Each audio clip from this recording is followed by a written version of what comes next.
The banker's fingers stopped mid-count. $10, old, softened by decades of circulation. His eyes lifted slowly, like something heavy was dragging them up.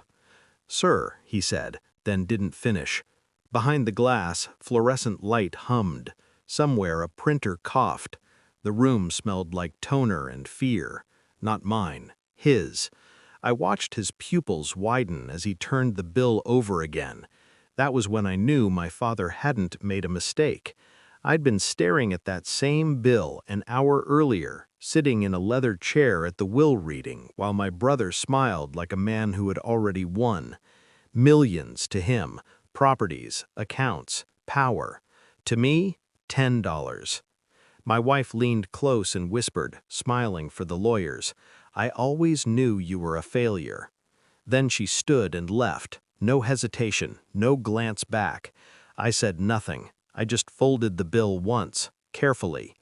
There had been a mark on it, faint, intentional. Now the bank manager swallowed. His hand trembled as he reached for the phone beneath the counter. "I need to make a call," he said. I nodded. I'd already made mine. People think betrayal arrives loudly, screaming, confessions, tears. They're wrong. Betrayal is quiet. It's a look shared across a table, a laugh held half a second too long. My brother had always worn confidence like a tailored suit. My wife used to admire that. I noticed the way she stopped complaining about him, how his name slipped into conversation more often, casually, like rehearsal. At night, she slept with her phone face down. I told myself it was nothing. I'd been doing that my whole life, minimizing, absorbing, surviving. My father had taught us that. He never raised his voice, he just watched, tested, removed. The will reading wasn't punishment, it was confirmation. My wife's smirk wasn't cruelty, it was relief. They thought I was finished, a weak son, a disposable husband. They never asked why my father left me the only object in the room that could move freely between hands without question. I remembered his last words to me in the hospital, soft, almost kind. "Don't spend it all in one place." At the time I thought it was a joke.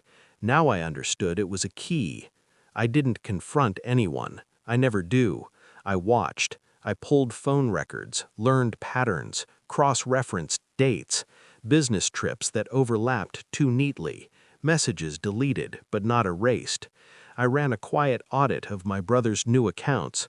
Shell companies bloom fast when men think they're untouchable.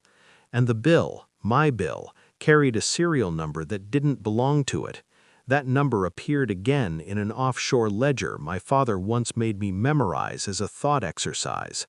I'd thought it was cruelty, homework designed to break me. It was training.